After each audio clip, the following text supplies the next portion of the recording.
இல்ல என்னமோ ரூல்ஸ் பேசுதவ. குப்பையை தலையில போட்டது இல்லாம என்ன இப்படி பேசுதீங்க? ஆமா, இவ பெரிய மகாராணி, இவளுக்கு மரியாதை ஒண்ணுதான் கேடு. ஏய் கருவாச்சி, நீ பேச. உனக்கே இவ்வளவு பிடிச்சிருக்குதுன்னா அவ்வளவு நல்ல பொண்ணு வராது. ஆமாடா, ரொம்ப நல்ல பொண்ணு, அமைதியான பொண்ணு, அடக்க ஒடுக்கமான பொண்ணு, கோவமே வராது பாத்துக்கு. பாத்துடி கருவாச்சினவ இப்ப உன்ன.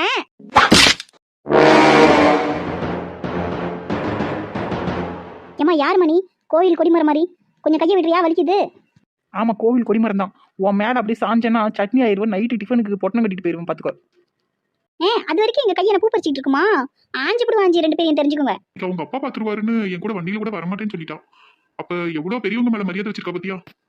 நானும் பாத்துட்டே இருக்கேன், பேசிட்டே இருக்கவ. ஐயோ ஐயா, என் கையை உடைக்கிறாவளே, இதை கேட்கறதுக்கு நாதி இல்லையா? அம்மா, ஏய் எங்க அம்மா இப்ப விட போறியா இல்லையா? ஏய் விடுடி, போகட்டும். கோயில் இது, பிரச்சனை வேணாம். வயசானவங்க வேற. ஐயோ, கையை போட்டு முடிச்சு விட்டாலே இந்த நெடுமரம்.